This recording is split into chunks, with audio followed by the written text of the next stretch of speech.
Jordan Bardella, bonjour. Bonjour Monsieur Rochebin. Nous sommes dans cette très belle cité de Carcassonne, dans ce tour de France que vous effectuez pour votre livre « Ce que veulent les Français ». Alors, vous vous installez dans le club des auteurs politiques qui marche. Il n'y en a pas beaucoup. Il y a eu Hollande, Sarkozy. Combien d'exemplaires à ce jour, si on compte les deux livres? J'ai sorti mon premier livre à l'automne 2024, qui s'est écoulé en plus de 230 000 exemplaires. C'est pour moi un motif de fierté parce que dans une société où les réseaux sociaux prennent beaucoup de place, où les émissions de télévision occupent une place très importante, le livre est encore un moyen, je crois, qui permet de s'adresser au cœur de nos compatriotes, de leur dire ce qu'aucun autre format ne permet de dire, de leur partager des émotions, des sentiments, des anecdotes. Et en l'occurrence, avec ce nouveau livre, Ce que veulent les Français, j'ai voulu écrire le récit des rencontres que je fais chaque jour avec les Français et me faire aussi le porte-voix de cette France du travail. Est-ce que ça marche encore en 2025, le côté Chirac, Mitterrand, d'aller dans le moindre village, vous dites vous-même à l'heure des réseaux sociaux, d'aller chercher les lectrices et les lecteurs et les lecteurs? Je ne crois pas que la politique soit quelque chose d'hors sol. Je pense que l'engagement politique, le militantisme politique, être élu, prendre des responsabilités dans la vie démocratique de notre pays, ça suppose d'être au contact des Français, ça suppose d'être sur les marchés, ça suppose de pouvoir sentir la texture de la vie quotidienne et d'être à l'écoute de nos compatriotes. Et si j'ai voulu faire ce livre cette année, c'est parce que je me suis posé une question au fond qui est simple, mais qui dit beaucoup de la déconnexion qui existe aujourd'hui entre le monde politique et le peuple français. C'est qui est encore capable aujourd'hui d'écouter les Français. Le premier devoir d'un homme d'État et à minima d'un homme politique, c'est de tendre l'oreille, c'est d'écouter ce que vous disent les gens, d'écouter leurs souffrances, d'écouter leur colère, d'écouter leur quotidien, mais aussi d'être capable d'appréhender au mieux leurs espoirs, leurs attentes, et d'être capable ensuite de mieux les traduire sur un plan politique dans le projet que vous proposez aux Françaises et aux Français. Entrons dans le détail. Et vos portraits serviront parfois d'ouverture de chapitre de l'actualité que nous sommes en train de vivre. Vous faites des portraits de Français, ils seront concernés par ce qui se passe maintenant, par le budget, le psychodrame du budget. Alors vous avez un bon mot féroce, vous dites le Premier ministre en France, c'est Olivier Faure. C'est plus Sébastien Lecornu parce qu'il arrive à faire chanter le gouvernement, mais paille et poutre. C'est-à-dire que si on regarde les derniers votes à l'Assemblée, suspension de la réforme des retraites, dégel des prestations sociales, impôt sur la fortune dite improductive, vous avez voté avec les socialistes. Oh, c'est une vision et une observation bien simpliste mais vrai. De ces heures de débat à l'Assemblée nationale. Peut-être simpliste, mais vrai. Mais on va revenir, si vous en êtes d'accord, dans le détail de chacune des mesures que vous avez abordées. D'abord, le contre-budget qui a été proposé par le Rassemblement national est un budget que nous aurions mis en œuvre si les Français nous avaient accordé leur confiance dans le cadre d'une potentielle dissolution. Ça ne nous aura pas échappé que les macronistes ont fait le choix de remettre l'avenir de notre pays, l'avenir de l'économie française, l'avenir de nos entreprises, entre les lubies idéologiques du Parti socialiste et aujourd'hui la démocratie française. Les macronistes et les macronistes, là on parle de où? Non, attendez. Le budget qui est discuté à l'Assemblée nationale, et c'est important de le dire, c'est pas le budget du Rassemblement national. C'est le budget Lecornu-Faure, qui est objectivement sous la coupe des lubies idéologiques du Parti socialiste. On pourra par exemple parler de la taxe Zuckman, qui est une taxe qui, en apparence, sous couvert d'une meilleure justice sociale, sous couvert d'une meilleure justice fiscale, vise en réalité à déposséder les chefs d'entreprise, et notamment les gros chefs d'entreprise, de leurs biens professionnels, ce qui je crois aura des conséquences très douloureuses pour l'économie française et évidemment pour la production et la création de richesses. Donc, encore une fois, vous me parlez des macronistes, de la taxe Zuckman. Je vous parle, pardon, des heures de débat que nous venons de vivre à l'Assemblée nationale. Mais vous, alors soyons très concrets. L'impôt sur la fortune dite improductive. Vous avez co-voté cette histoire-là. Alors, ça porte sur des objets précieux, des voitures, des meubles meublants. Moi, j'ai appris ce que c'était que les meubles meublants, j'ai dû les vérifier dans le... Bon, est-ce que vous croyez vraiment, vous les RN, que cet argent-là sera plus productif, plus utile, géré par l'État, quand on voit ce qu'a fait l'État, les 3 400 milliards de dettes, etc., que dans la poche de particuliers? Moi, ce que je crois, c'est que la France est devenue un enfer fiscal et un enfer normatif aujourd'hui pour beaucoup de nos compatriotes. Mais vous en rajoutez.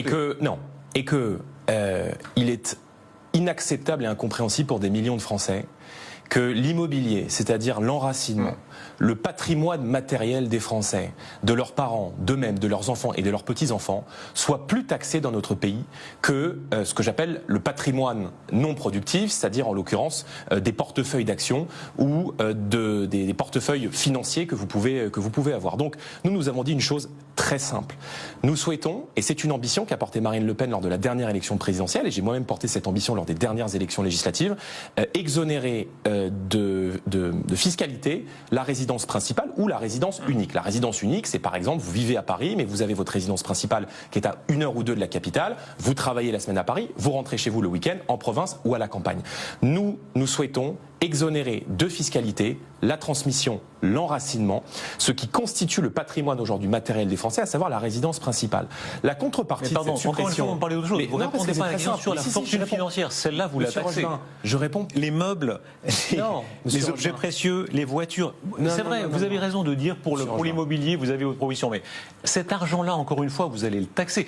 Pardon, vous dites c'est du patrimoine financier, mais vous savez très bien, c'est pas des méchants riches qui ont ça dans leur poche. Ces actions, c'est du pari sur des entreprises, sur l'avenir. Vous allez le taxer. Non mais Monsieur Rochemain, pardon, mais ne me rendez pas responsable ou ne me rendez pas coupable. Vous l'avez voté. D'accord, mais cette mesure, elle ne vient pas du Rassemblement national. La mesure que nous avons défendue et qui s'en rapproche, c'est de lever la fiscalité sur le patrimoine immobilier, sur la résidence principale ou sur la résidence unique. Et en contrepartie, il y a, c'est vrai, une mise à contribution des gros patrimoines financiers dans de la fortune dite non productive, c'est-à-dire qu'il n'y a pas 75%, des investissements qui sont faits dans les TPE-PME et dans les ETI françaises, c'est-à-dire que nous favorisons le fléchage de l'épargne de ceux qui gagnent beaucoup d'argent vers l'économie réelle. Vous savez bien, si on force un peu le trait, ça n'existe pas. Il n'y a pas les œuvres d'art. Cet argent-là, il y a produit. Il n'y a pas les œuvres d'art que vous détenez depuis plus de 10 ans. Oui, c'est vrai. Et il n'y a pas la résidence principale.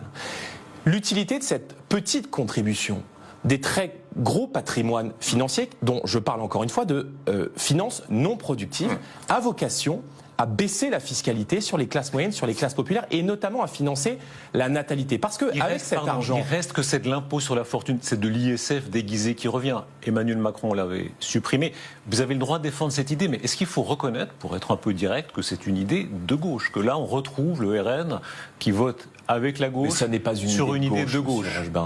Ce qui n'est pas de gauche, c'est précisément de permettre à nos compatriotes de pouvoir détenir une résidence principale avec la contrepartie que cette résidence principale soit exonérée d'impôt sur la fortune immobilière. Je considère que la décision d'Emmanuel Macron d'instaurer un impôt sur la fortune immobilière, non, ça n'est pas vrai, monsieur Rochemain, est une mauvaise décision. Donc, très simplement, dans le contre-projet que nous avons proposé, nous baissons la fiscalité. Nous baissons de 25 milliards d'euros la fiscalité sur les familles. Nous baissons de 20 milliards d'euros la fiscalité sur la production. Et pourquoi nous le faisons? Parce que la France est le pays qui taxe le plus au monde. 46% de prélèvements obligatoires. Donc, et ça continue. Non seulement, pour l'instant, ça continue. Non seulement parce que nous avons étudié la partie recette du budget, nous allons bientôt étudier la partie dépenses. Mais bien évidemment que nous devons baisser la fiscalité. Bien évidemment que si demain nous sommes à la tête du pays, nous baisserons la fiscalité sur les ménages, nous baisserons la fiscalité sur les entreprises. Et pardon de vous rappeler que nous avons été, avec nos alliés Rassemblement National et UDR d'Éric Ciotti, les seuls remparts face aux lubies idéologiques et aux lubies économiques de la gauche, dont l'ambition est de transformer la France en Venezuela sans le pétrole. Nous avons fait échouer... Il y a toutes les variantes. La taxe l'URSS sans les matières premières. Je sais pas si vous la connaissez aussi. Cuba sans le soleil. Bon, oui. Nous avons fait échouer la taxe Zuckman, qui est une taxe qui précisément est confiscatoire. Attendez, restons à ce que vous avez voté. Sur les biens professionnels. Attendez, vous êtes malin, Jordan Bardella, parce que vous parlez de tout ce que vous avez fait. Non, restons sur ce que vous avez voté, et ça, ce sont des faits objectifs. C'est comme en amour, il y a des preuves d'amour. Ça, ce sont des preuves, ça, vous l'avez voté, là encore, ces dernières heures. Alors, d'abord, la course à l'Autriche, vous avez raison de dire que vous n'êtes pas les seuls à jouer un peu cette carte. Quand Madame Braun-Pivet, qui incarnait, disons, la modération centriste, dit, en parlant de l'héritage, ce truc qui tombe du ciel, est-ce que vous admettez qu'il y a en ce moment une sorte de course un peu populiste, ou même très populiste, à vous les riches? Oui, bien sûr. Et je trouve ces déclarations de la présidente de l'Assemblée nationale extrêmement dangereuses.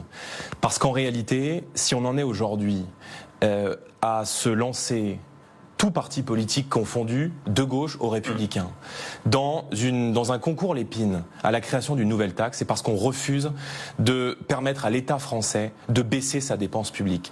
Moi, je pense que pour affronter le mur de la dette, il faut 2 leviers. Le premier levier, c'est la baisse de la mauvaise dépense publique, et nous proposons des baisses massives de gaspillage d'argent public dans ce que je considère être la mauvaise dépense de l'État, avec une trajectoire budgétaire d'économie de 100 milliards d'euros d'ici à 5 ans, à mesure de 20 milliards d'euros supplémentaires supplémentaires chaque année. Est-ce que ça voudra des économies? Pardon, monsieur Rochemarin, laissez-moi terminer. Non, mais là-dessus, c'est très important. Est-ce que ça veut dire faire maigrir l'État? Bien sûr. Ça veut dire non seulement supprimer les opérateurs publics qui font doublon avec beaucoup de compétences ministérielles. Souvenez-vous que pendant la crise sanitaire, alors que le ministère de la Santé devait absorber les conséquences d'une crise sanitaire, les agences régionales de santé, qui font doublon avec les compétences du ministère, demandaient aux hôpitaux français de fermer des lits. Donc, moi, je souhaite supprimer l'ensemble de ces agences d'État qui alourdissent la bureaucratie, mais je souhaite aussi alléger la paperasse et cet impôt papier, c'est-à-dire cet impôt normatif qui pèse sur nos chefs d'entreprise et qui pèse sur l'économie. Qu'est-ce que vous pouvez articuler? Monsieur Lisnard, sur notre plateau, disait 12% en moins de fonctionnaires. La semaine passée, Bruno Retailleau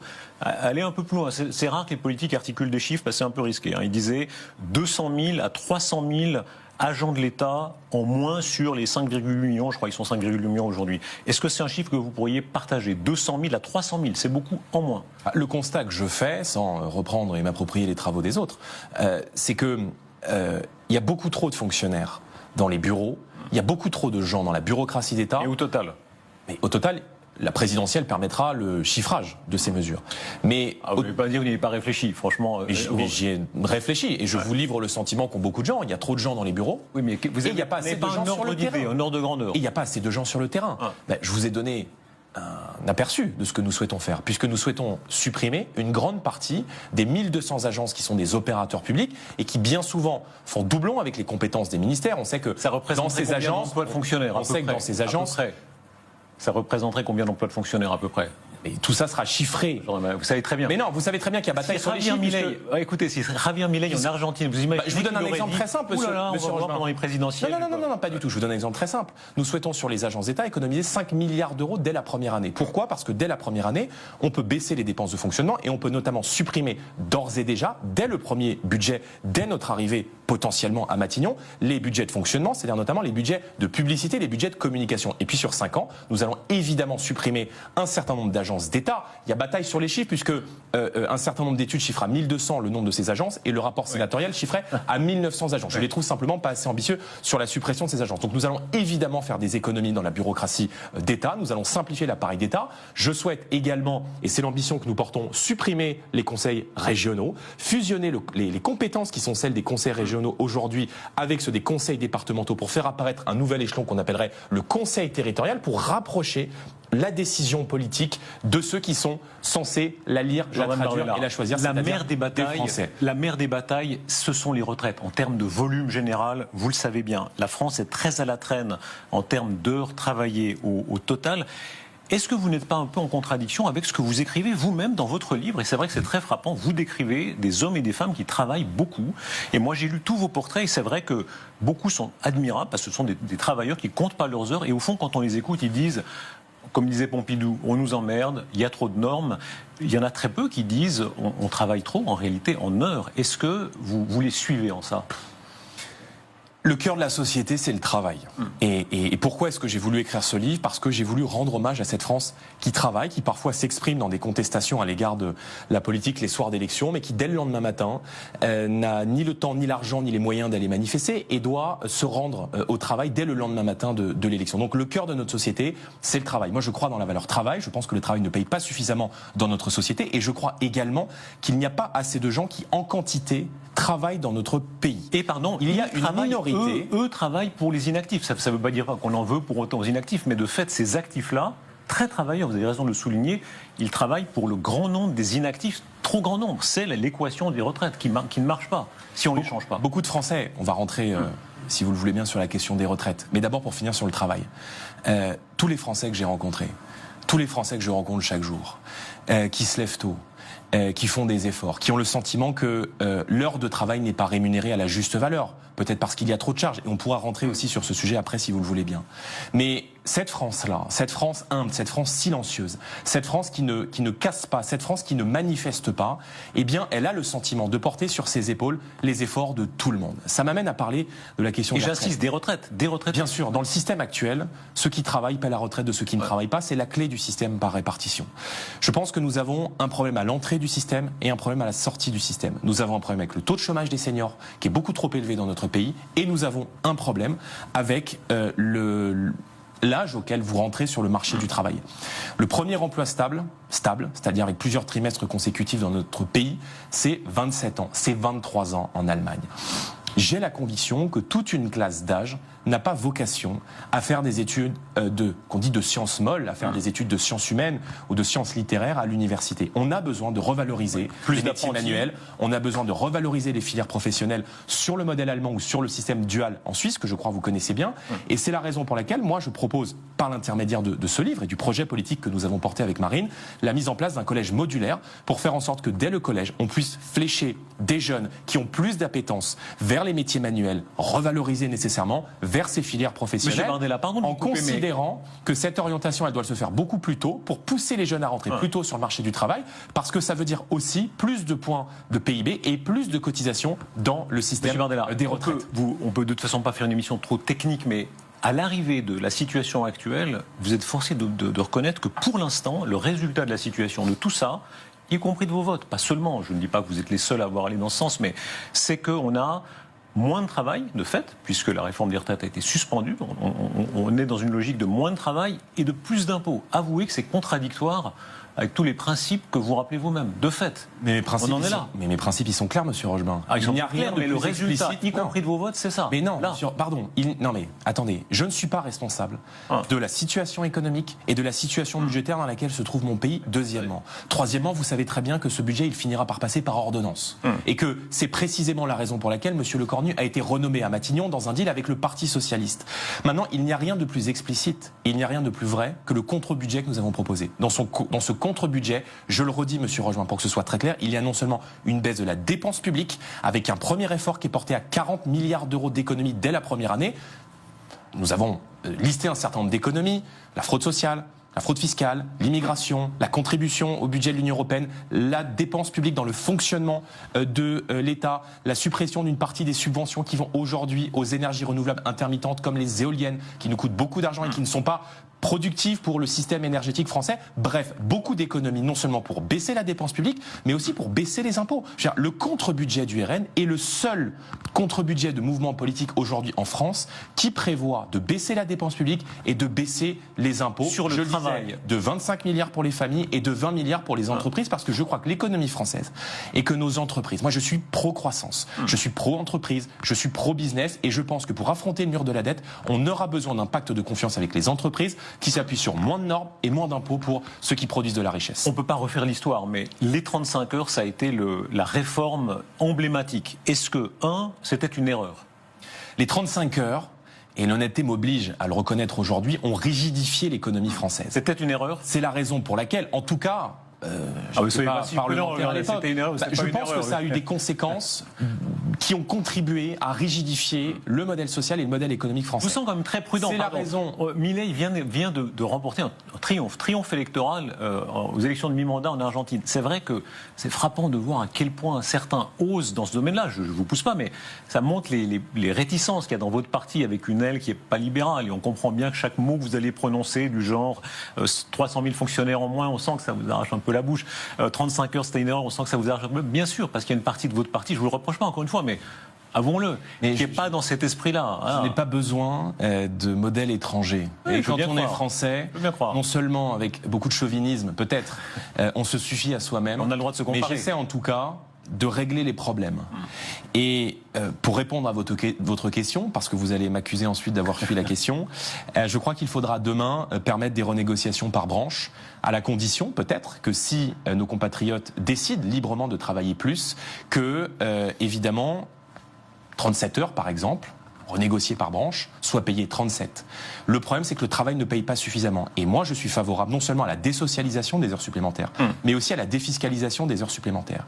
Et précisément pour rapprocher le brut du net, je propose, et nous proposons avec Marine, que les chefs d'entreprise qui consentiraient à augmenter de 10% les salaires de leur entreprise voient ces 10% exonérés de cotisations sociales. C'est ça, je veux dire, des mesures concrètes pour le pouvoir d'achat, qui prennent aussi en considération le niveau de charge extrêmement élevé qui a éloigné le brut du net et qui fait qu'il y a beaucoup de nos compatriotes qui travaillent, dont certains gagnent des petits salaires, qui ne comprennent pas que eux, avec beaucoup d'efforts, gagnent un petit salaire et que d'autres, qui par facilité bénéficient du modèle de protection sociale, gagnent peu ou prou la même chose. Votre victoire... Et ça, pour le coup, ça désincite le travail. Votre victoire à l'Assemblée sur l'Algérie. Victoire inattendue. On a vu là, les scènes incroyables où même dans votre camp, ils avaient l'air surpris. Ne me dites pas que c'est de gauche.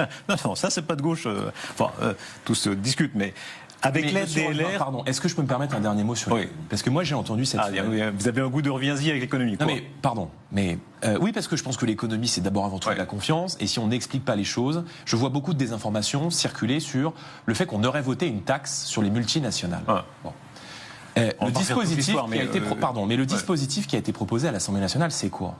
C'est une disposition, c'est pas une taxe supplémentaire, c'est une disposition de calcul qui permet de mettre sur un pied d'égalité les grandes multinationales qui utilisent nos infrastructures françaises, qui font du business en France, mais qui vont loger leurs bénéfices pour contourner l'impôt sur les sociétés dans des États américains comme le Delaware, où vous avez 0% d'impôt sur les sociétés. On peut par exemple citer très bien qu'ils iront ailleurs.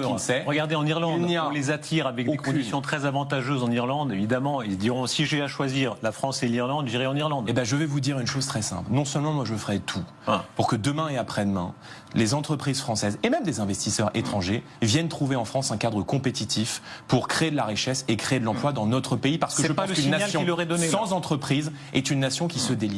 Mais c'est pas le signal qu'il aurait donné, monsieur Bardella. Vous savez comment les impôts, c'est un esprit général. Tous ces gens, quand ils lisent le Financial Times et autres, et qu'ils apprennent qu'en France, vous aussi, et les socialistes et les autres, vous avez voté pour aller chercher les voitures, le meuble, et voir s'il y a une table qui va faire partie de la vous soutenez la fraude fiscale ? Non, pas la fraude fiscale. Vous soutenez les mécanismes qui permettent à des multinationales étrangères. Simplement, quand vous avez au moment où ils vont choisir, là ils vont s'installer, ils diront la France, c'est pas très favorable au business. Monsieur, pas de jugement. Je ne fais pas de la politique pour légiférer et pour soutenir la triche. Il n'y a aucune raison. C'est pas de la triche, c'est choisir le pays où ils investissent. Aucune raison, monsieur Rochebin. Et je vous le dis en toute responsabilité, comme on dit, pour qu'une petite entreprise, là vous imitez Gabriel Attal, c'est autre chose. Pour qu'une petite entreprise française ou qu'un grand groupe français comme LVMH par exemple doivent payer en France 25% d'impôt sur les sociétés. Moi, je suis pour la baisse de l'impôt de production, mais doivent payer 25% d'IS quand une grande multinationale étrangère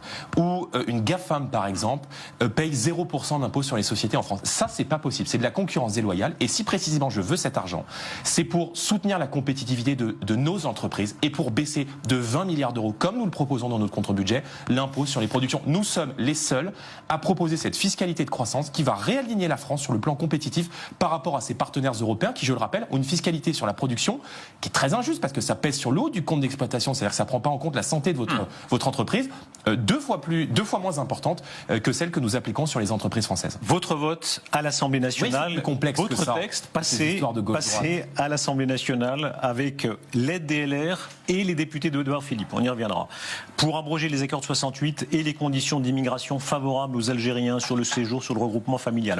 Alors pas entrer dans le débat juridique sur les effets, mais en gros, c'est la souveraineté de la France qui fait ce qu'elle veut sur son territoire, mais ça va amener un bras de fer avec l'Algérie. Est-ce que vous êtes prêt à ce bras de fer intégral, peut-être repartir de zéro? Est-ce que ça veut dire, par exemple, de nouvelles mesures contre l'Algérie? Lesquelles?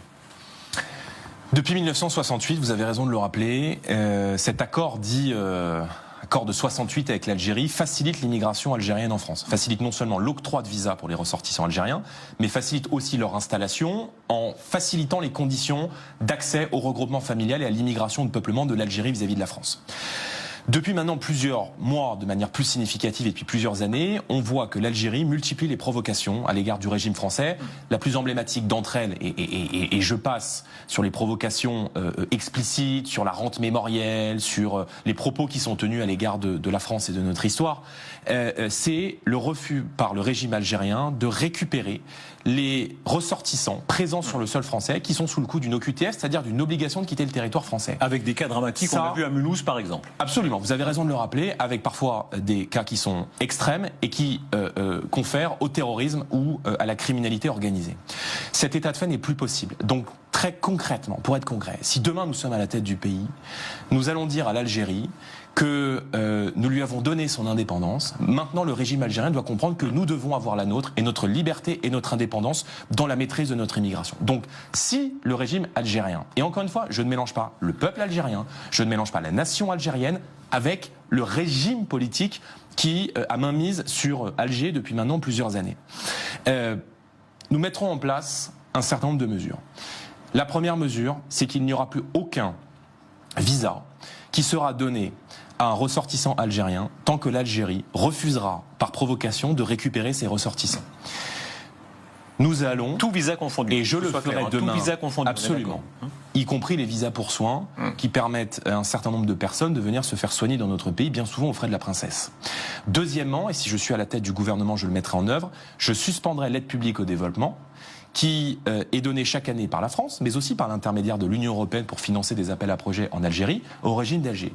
Et troisièmement, je mettrai en œuvre des blocages sur les transferts de fonds privés qu'on appelle généralement les transferts Western Union. Et est-ce que ça peut aller jusqu'à des gels de biens comme on le fait pour la Russie, considérant que l'Algérie retient un citoyen qui est aussi français, qui est Boualem Sansal? Alors je suis extrêmement prudent avec ce type de mesures parce que je ne suis pas de gauche. Contrairement à ce que vous pouvez parfois sous-entendre, monsieur. Ça vous a marqué ça, hein? Oui, parce que je pense que c'est faux et que précisément, je pense que le macronisme est une forme de socialisme empire. Mais je suis attaché au droit de propriété.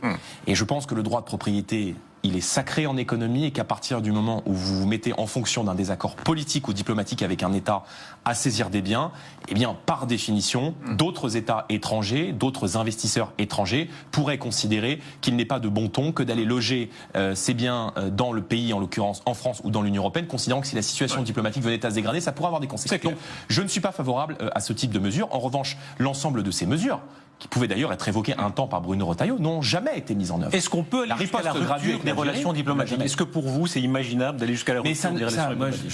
Ça ne veut rien dire, la rupture des liens diplomatiques. Si. Je veux dire, entre États, même quand on se fait la guerre, on dialogue, on discute. Moi, j'ai souvent entendu d'ailleurs à tort un certain nombre de gens hurler en disant que la France devait rompre ses relations diplomatiques avec la Russie. Si demain nous devons négocier la paix entre l'Ukraine et la Russie, qui ne soit évidemment pas une paix aux conditions de la Russie, il faut bien m'en dire qu'il y ait des canaux de discussion. Donc, je veux dire, les discussions entre chefs d'État est une chose, mais on sait très bien que dans l'ombre de la diplomatie, une grande partie des échanges se font dans le secret. Et donc là, naturellement, le rôle de la France, qui est capable de parler à toutes les nations du monde, parce que nous sommes une grande puissance et que je veux aussi renouer avec l'autonomie gaullienne qui a toujours été l'ADN de la France depuis le début de la Ve République, même si celle-ci est fortement abîmée, eh bien, c'est de pouvoir parler avec toutes les nations. Monsieur Bardella, au-delà de la question de l'immigration algérienne, le sujet plus large, c'est évidemment de toute nationalité, mais notamment pas mal du Maghreb, des clandestins. On a vu le flottement depuis 15 jours, y compris des chiffres. Hein. Le gouvernement qui dit quelques centaines de milliers, Monsieur Retailleau qui monte à 1 million. En fait, ce qu'il y a derrière tout ça, vous savez comme moi, c'est beaucoup de ces gens considèrent qu'il ne faut pas en parler, que c'est une marge grise, l'économie réelle. Ils ne le disent pas face caméra, ils le pensent ou ils le disent hors caméra. C'est une marge grise, l'économie réelle. C'est des gens qu'on ne paye pas très bien, c'est le plongeur de restaurant, c'est le peintre qui fait ça au noir, etc. Toute cette économie grise qui sert notamment à combler le trou, le déficit démographique. Alors, c'est pas très moral, c'est pas très démocratique, c'est pas très contrôlé, mais c'est un modèle. Eux, au moins, ont un modèle. Quel est votre contre-modèle? Qu'est-ce qu'on fait contre ça? Quel est votre autre modèle? D'abord, on rétablit la loi, monsieur Rogelin. Si demain, je suis Premier ministre, je demanderai à mon ministre de l'Intérieur d'adresser une circulaire au préfet pour leur demander de ne procéder à plus aucune régularisation d'étrangers en situation irrégulière. Parce que pour que le pays fonctionne, pour que la cohésion sociale se maintienne, il faut que les lois soient respectées. Nous rétablirons également le délit de séjour irrégulier qui a été supprimé par la gauche et qui fait qu'aujourd'hui, n'importe qui peut décider de venir en France sans y avoir été invité, sans y avoir été convié, sans avoir reçu le tampon administratif qui fait qu'on lui autorise les portes de la Maison France, de pouvoir se maintenir sur le sol français et parfois de bénéficier aussi d'un certain nombre de prestations sociales, et notamment la gratuité des soins, vous savez bien, ce qui apparaît totalement aberrant à l'heure où beaucoup de nos compatriotes n'arrivent plus à se soigner. Vous savez bien que pour eux, c'est un système. Ce qu'a fait Mme Merkel en Allemagne, c'est pas seulement des bons sentiments bien pensants de Philippe Pasteur. On sait bien, c'est aussi, elle la disait, c'est pour payer les retraites un jour, c'est pour occuper beaucoup de places que les Allemands n'occupent plus. En réalité, il y a de ça. Ils ont une vision, encore une fois, ils ont une vision de la société qui est bonne ou mauvaise, mais au moins qu'il y a un système qui est de dire il y a une chute de la démographie européenne et l'immigration la remplace. Quel autre modèle proposer? Quand vous voyez la nouvelle première ministre japonaise, très pro-Trump, qui dit voilà, nous notre modèle c'est l'anti-modèle de ça. On est multiculturel, on décroît. on assume, mais on y va comme ça. Est-ce que c'est un modèle pour vous? Si demain nous sommes à la tête du pays, la France ne sera plus un pays d'immigration massive. Bien sûr que notre pays restera toujours ouvert à l'égard de gens qui viennent dans notre pays pour travailler. Regardez par exemple ce que fait la Suisse, qui est, je crois, un pays que vous connaissez bien. 25% d'étrangers en Suisse. Sur ces 25% d'étrangers, 80% sont européens. Parce que précisément, l'immigration en Suisse est une immigration de croissance et pas une immigration de désordre. Or, aujourd'hui, les filières d'immigration en France, alors on nous parle souvent des visas de travail. Pardon de vous rappeler, monsieur Rochebin, que les visas de travail, c'est 10% des visas qui sont accordés aux gens qui arrivent dans notre pays chaque année. 10% de 450 000.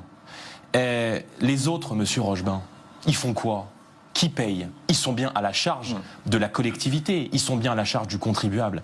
Et moi, je n'accepterai pas de demander des efforts à nos compatriotes tant qu'on n'aura pas remis de l'ordre dans notre politique d'immigration qui aujourd'hui nous coûte beaucoup d'argent. Et s'il y a un besoin ponctuel, est-ce que ça implique de décroître? Je comprends, mais est-ce que ça implique de décroître, d'assumer que la France peut décroître en termes démographiques? Je vous réponds, sur le travail et sur la démographie, je ne fais aucune question.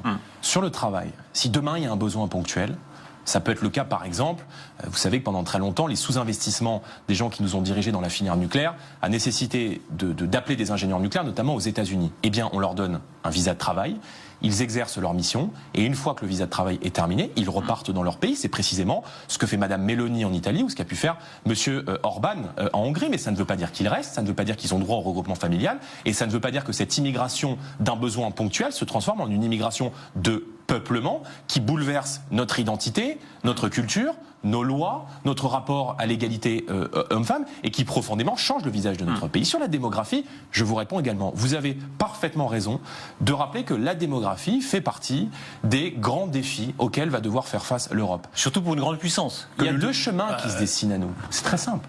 C'est où faire plus d'enfants ou l'immigration. Mais c'est très simple. Il n'y a pas 2000 solutions. Soit les travailleurs de demain et après-demain, soit les cotisants de 2045. On va les chercher à l'étranger, ça c'est le modèle de la gauche.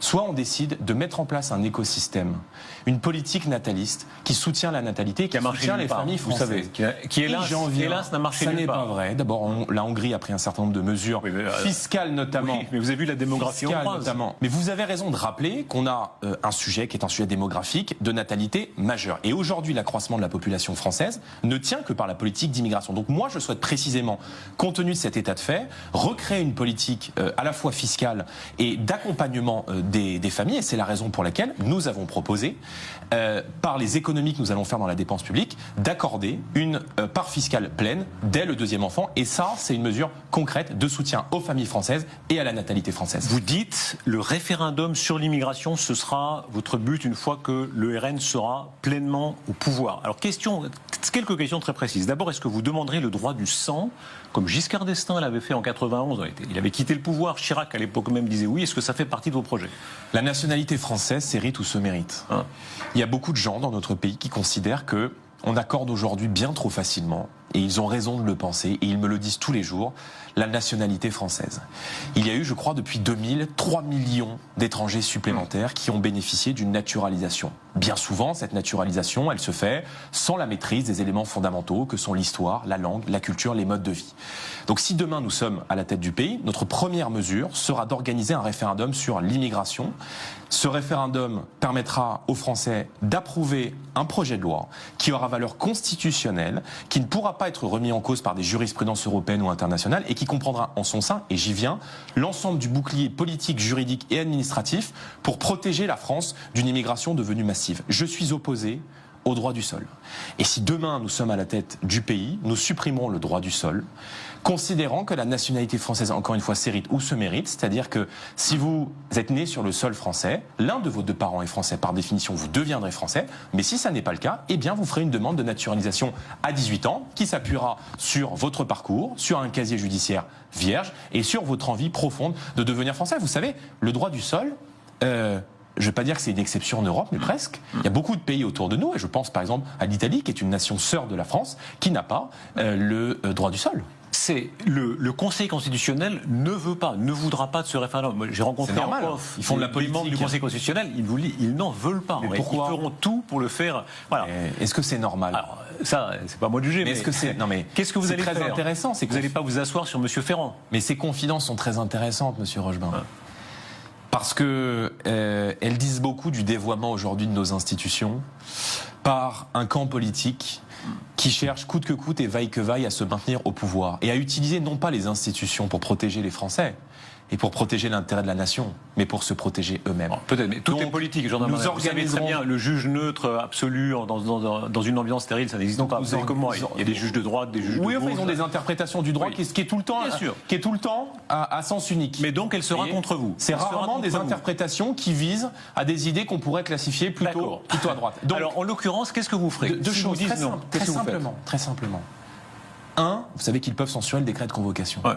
Un, nous ferons ce référendum si nous arrivons à la tête du pays. Coûte que coûte. S'ils décident de manière ahurissante de censurer ce décret de convocation, c'est-à-dire aussi de censurer un des pouvoirs du président de la République sur un motif qui pourrait être un motif complètement bidon ou un motif fallacieux, eh bien, nous permettrons à l'article de la Constitution qui permet au président de la République d'organiser un référendum sur les grands sujets économiques et sociaux de la nation, eh bien, nous élargirons cet article et nous y ajouterons les questions d'immigration. Donc vous passerez en force. Même s'il y a débat d'interprétation chez... Non, je ne passe pas en force. Bah, c'est ce que De Gaulle avait fait en 62. Il s'était assis sur le Conseil constitutionnel, mais bon, c'était De Gaulle. Pour faire quoi?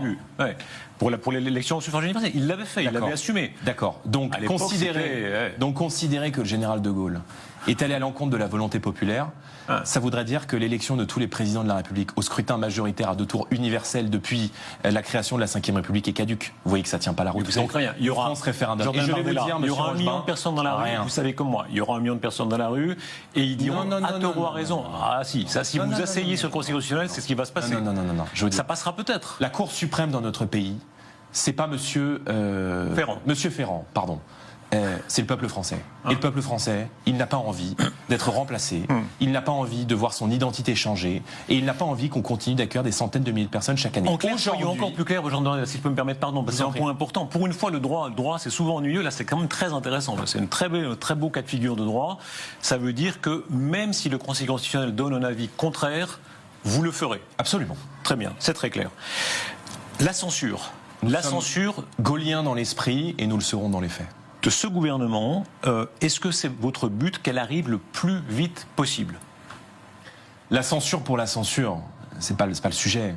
Ce qui compte pour nous, c'est qu'on retourne aux urnes. Et nous considérons que Emmanuel Macron, par le biais désormais d'un accord avec la gauche, comme il l'avait fait d'ailleurs au second tour des élections législatives pour m'empêcher d'obtenir une majorité et de devenir Premier ministre, n'a qu'un seul objectif, qu'une seule ambition, se maintenir le plus longtemps possible au pouvoir. Les macronistes ont perdu les élections européennes, ils ont perdu les élections législatives. J'avais dit au second tour des élections législatives que s'il y avait ces accords de la honte entre Mélenchon et Macron, le pays serait bloqué. Le pays est aujourd'hui bloqué. Et je vous redis ce que je vous ai dit sur votre plateau il y a quelques jours. Ils sont habiles quand même. Pour l'instant, ils sont habiles. Ne peut émerger de... Mais ils ne sont pas habiles.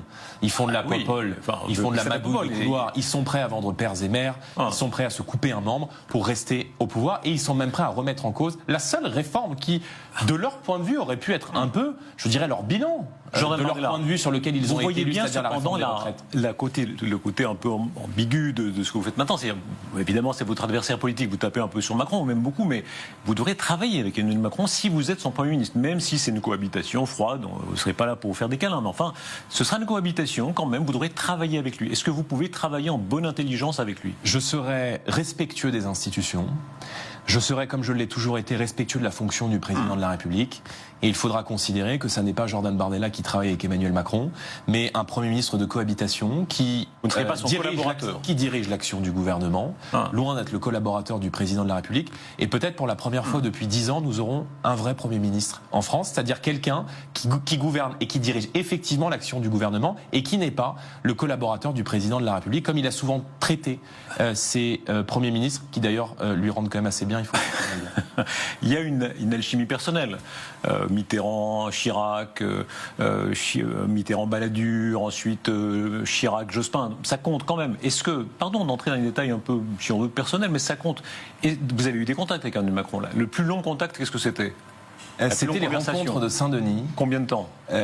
Qui ont duré de 15h à 3h du matin. Ouais. Vous savez, c'est long format où les chefs de parti ont été reçus et où nous avons discuté de la situation politique et où j'ai essayé humblement de lui exprimer ce que ressentent les Français à l'égard de sa politique. Que pensez-vous de lui ? D'abord, je me garderai encore plus en public de tout jugement personnel. Je veux dire, le jugement personnel, il appartient au cœur des Français, il appartient à l'histoire. Moi, je juge l'action du président de la République. Et depuis 7 ans, je note que celui qui était présenté comme un Mozart de la finance a provoqué plus de dettes dans notre pays que dans les 50 ans qui ont suivi la Seconde Guerre mondiale. Au début, il a plutôt bien réussi. Lui a baissé les impôts. Lui a supprimé l'ISF. On va pas refaire toute l'histoire. Enfin, de toute façon, maintenant, la situation est mauvaise, ça. Mais vous voyez bien, d'ailleurs, moi j'entends souvent que le président de la République aurait été le porte-parole de la politique de l'offre. Et d'une politique plutôt pro-business entre 2017 et 2022. Ça a marché, c'est vrai. La réalité, c'est que ce qu'il a donné en impôt de production, en impôt sur les sociétés de la main gauche à nos chefs d'entreprise, il en a repris de la main droite en normes, en paperasse, en surtransposition, qui coûte, je vous le rappelle, 4% du PIB, 60 milliards d'euros à l'économie française. Donc, mon ambition, c'est de me préparer. Notre ambition avec Marine Le Pen, Éric Ciotti et le Rassemblement national, c'est de préparer l'alternance et c'est de porter un projet politique qui colle aujourd'hui aux attentes des Français. Mais sur sa personne, sur la relation de pouvoir qui peut... Vous connaissez l'hypothèse des deux Rastignac. En gros, le Rastignac arrivé... Je ne suis pas Rastignac. Attendez, qui est Emmanuel Macron, qui est arrivé, mais qui a besoin certainement d'un second souffle. Vous, Rastignac ou autre Rastignac, qui avait besoin d'arriver au pouvoir, de Matignon, une sorte de répartition des rôles. Est-ce qu'à un moment donné, vous avez senti ça ? C'est-à-dire, ça n'a pas marché pendant les législatives de 2024, c'est-à-dire l'idée que, au fond, vous pourriez assez bien vous entendre. Le scénario est connu, ce sera la cohabitation, lui aura le beau rôle de l'homme qui fait la résistance intérieure au RN, et vous aurez Matignon. Mais c'est à lui qu'il faut poser la question. Puisque qui dirige l'action du gouvernement ? Qui gouverne? Il le fera que s'il est forcé. Ça n'est qu'un plan B. Ça, c'est qu'un plan B. Les grandes orientations qui vont régir le quotidien des Français. C'est le gouvernement autour d'un chef d'équipe qui s'appelle le Premier ministre. Bon, donc si demain j'ai cette opportunité, cet honneur d'être un Premier ministre de cohabitation, je me comporterai avec fermeté sur le fond, avec respect sur la forme. Il pourra se mêler de tout. Il pourra se mêler de tout. Vous savez qu'il y a toujours cette ambiguïté quand il y a une cohabitation. Version, le président se mêle de tout. Les deux signatures. Ou est-ce qu'il sera cantonné à la politique étrangère et la défense ? Je peine à croire qu'Emmanuel Macron décide de se replier dans les 4 murs de l'Élysée et de regarder sans rien faire, en tout cas, ou sans tenter d'entraver l'action du gouvernement. Mais entraver l'action du gouvernement, ça voudra dire quoi ? Ça voudra dire entraver l'action, la volonté des Français. Ça voudra dire entraver le résultat des élections législatives. Mais fort des valeurs que m'ont transmis mes parents, je suis un homme poli et bien élevé.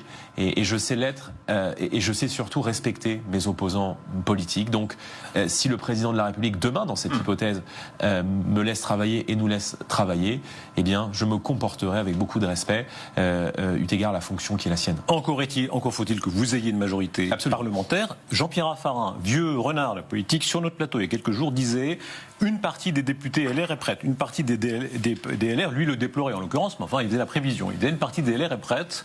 Le côté deuxième lame du rasoir, vous avez eu les ciottistes, première lame. Deuxième moisson, ça pourrait être, si vous avez 240 sièges, allez, une vingtaine de sièges LR qui feraient à peu près l'appoint. Est-ce que vous le pensez ? Moi, je souhaite rassembler, je souhaite unir et je souhaite construire. Allons franchement aux choses. Est-ce qu'ils sont mûrs ? Est-ce qu'une partie des LR est mûre pour travailler avec vous ? En tout cas, il y a une partie qui a été mûre pour travailler avec Emmanuel Macron. Bon, vous connaissez ma thèse. Je crois qu'il y a aujourd'hui 2 lignes aux Républicains. Qu'il y a une ligne dont l'ambition encore aujourd'hui est sans doute de couler avec le Titanic et de suivre Emmanuel Macron coûte que coûte. Peut-être pour décrocher des portefeuilles ministériels, et une autre frange des Républicains qui correspond, je crois, à la volonté aujourd'hui de beaucoup d'électeurs orphelins de cette droite. Vous savez, ce sont ces Français qui se sont portés sur Nicolas Sarkozy en 2007, qui se sont portés sur Nicolas Sarkozy en 2012, qui ont pu nous rejoindre, déçus des trahisons de la droite lorsqu'elle a exercé le pouvoir. Et cet électorat orphelin aujourd'hui d'un leader, d'une incarnation, d'un projet politique, a beaucoup de points communs aussi avec le projet que nous portons et le projet que je porte. Donc, mais quel nom ? Vous savez que ça passe quand même. La politique passe par des grands noms. On voit bien Monsieur Bellamy, par exemple, est pas loin, disons, de ce type de dialogue avec vous, mais il est relativement seul quand même. En tout cas, à l'exprimer publiquement. Soyons très concrets. Avec un Bruno Retailleau, avec un Laurent Wauquiez, est-ce que vous parlez ? Alors, à titre personnel, je ne parle pas avec Bruno Retailleau ou Laurent Wauquiez. Jamais. En revanche, François-Xavier Bellamy, que vous citez, j'ai l'occasion de le croiser dans les couloirs du Parlement européen. Je pense que c'est un homme intelligent, c'est un homme cultivé. J'ai du respect pour le combat qu'il le mène et pour la sensibilité qui est la sienne. Et c'est d'autant plus vrai, d'ailleurs, que cet esprit de rassemblement, il m'a toujours animé. Je veux dire, c'est un secret pour personne, puisque François-Xavier Bellamy avait fait le choix de confier à la presse cette confidence. Je lui avais proposé d'être 3e sur ma liste lors des élections européennes, en lui disant on n'est peut-être pas d'accord sur tout, mais dans l'intérêt de notre pays, je pense qu'au Parlement européen, on peut mener un combat commun pour nos entreprises, contre l'immigration massive, pour la défense de nos valeurs de civilisation.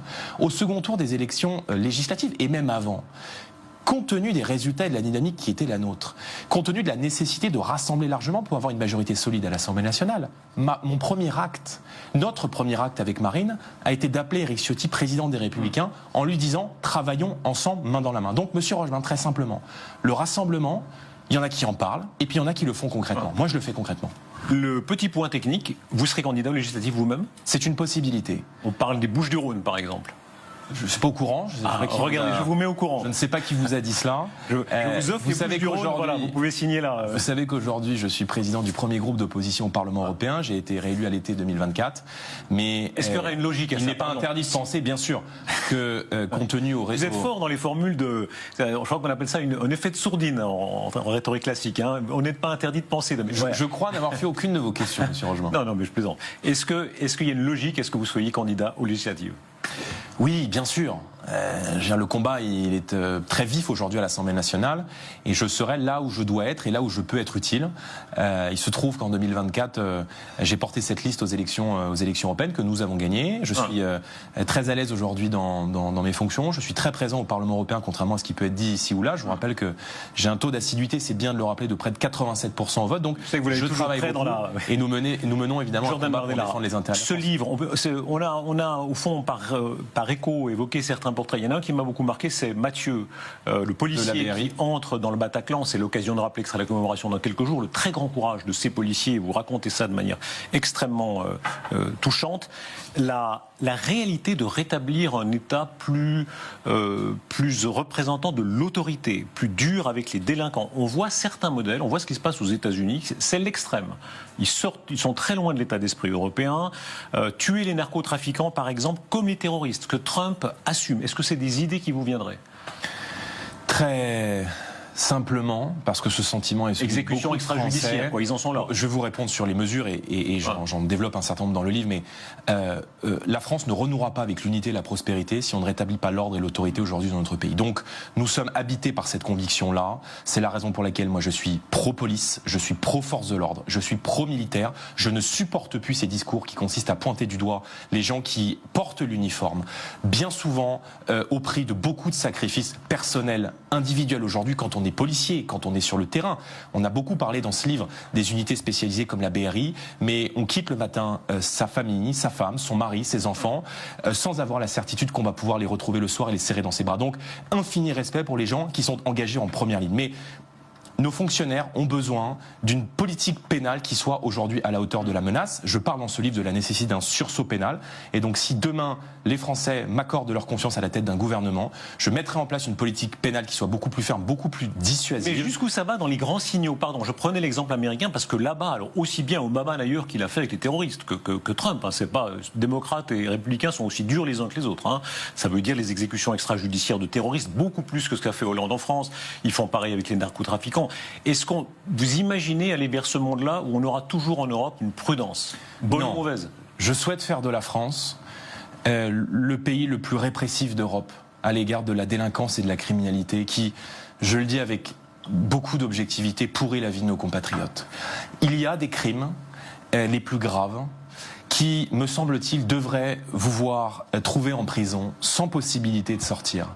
Il est inacceptable aujourd'hui, aux yeux de millions de Français, à commencer par celles qui ont subi dans leur chair le terrorisme islamiste, de voir des gens qui ont posé des bombes, qui ont tiré à la Kalachnikov sur des Français, pouvoir ressortir au bout de 30 ans de prison. Donc, pour les cas liés au terrorisme, il faut généraliser la rétention de sûreté. Quand vous êtes condamné à 20, 25 ans, par exemple, pour votre proximité avec le djihadisme ou pour des actes terroristes, je veux la généralisation de la rétention de sûreté comme aux États-Unis. À l'issue de la peine, si vous êtes encore islamiste, si vous êtes encore radicalisé et que vous représentez une menace et un danger pour la sécurité nationale, vous dormez en prison.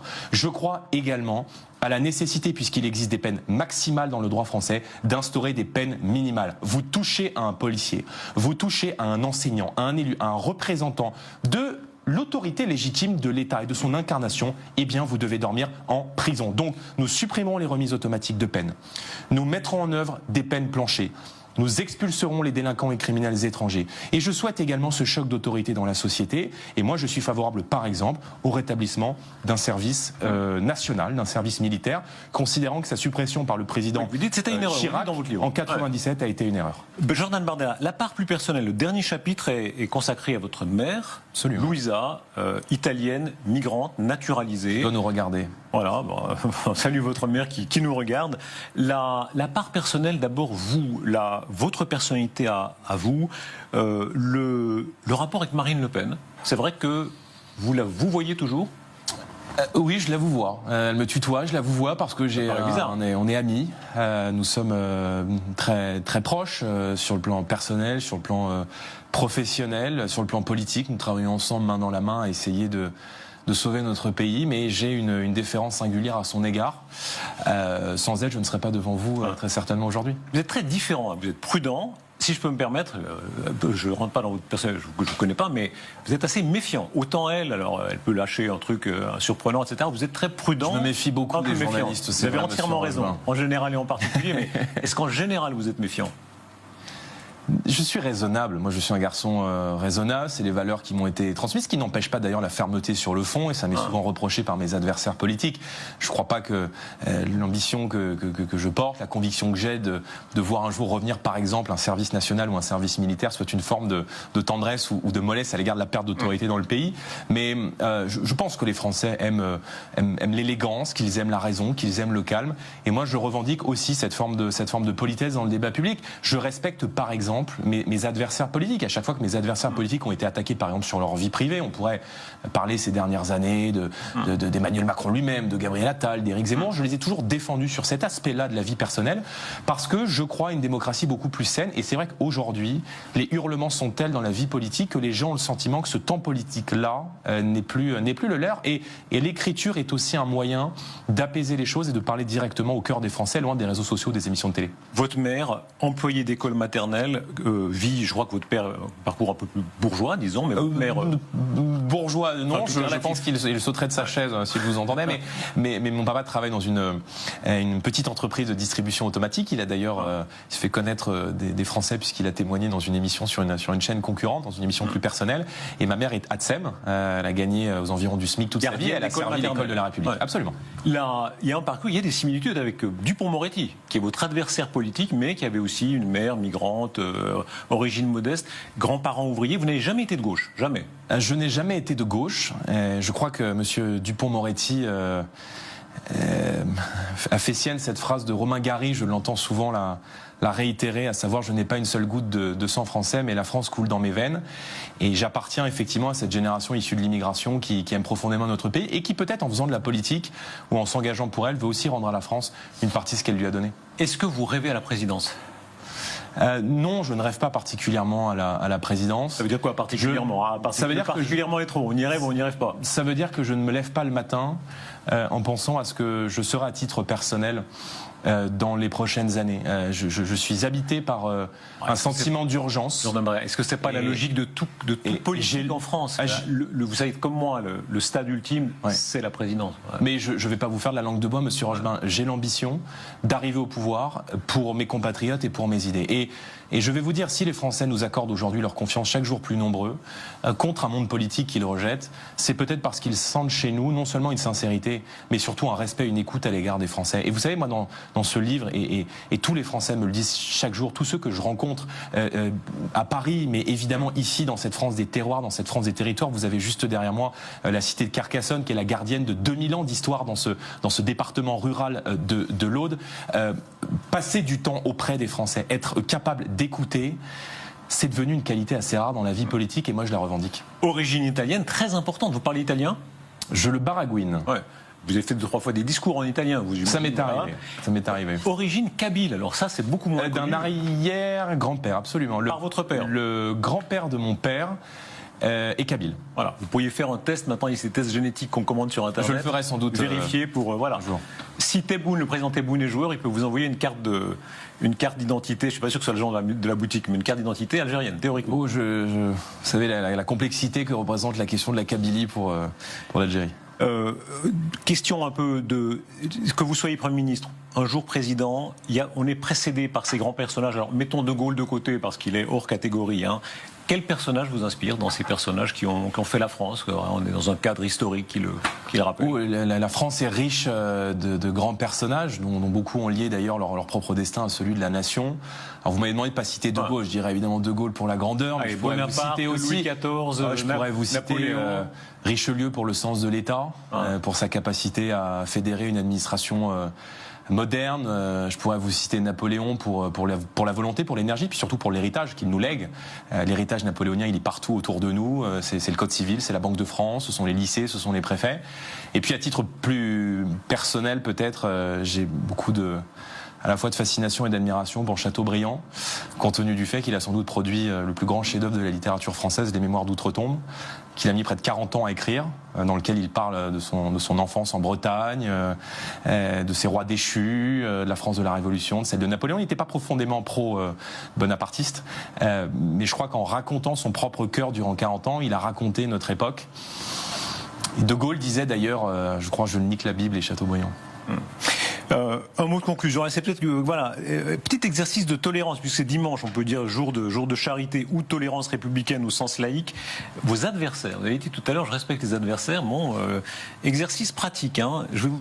C'est parmi vos adversaires, tout confondu, sur la gauche, sur la droite, si tant est que vous en ayez, chez les macronistes, le plus intelligent, qui est-il? Le plus intelligent de mes adversaires politiques? Ouf, vous me posez... C'est fait pour. Une colle. Allez, si je prends peut-être les dernières élections européennes, allez, je dirais Bellamy. Voilà. Bellamy, le plus intelligent, le plus éloquent. Mélenchon. Vous voyez, je sais reconnaître des qualités à mes adversaires. Écoutez, je veux dire, moi, je combattrai jusqu'à mon dernier souffle les idées de la France insoumise. Mais Mélenchon a des qualités oratoires et il s'en sert précisément pour... je crois, pour réécrire un petit peu à sa sauce l'histoire de France. Le plus habile? Le plus habile, allez, peut-être Darmanin, qui a réussi à survivre à l'intégralité des gouvernements depuis 2007. Je ne sais pas comment il fait, mais ça doit demander une habileté, une souplesse intellectuelle que je crois ne pas avoir. Mais... Et le plus sympathique?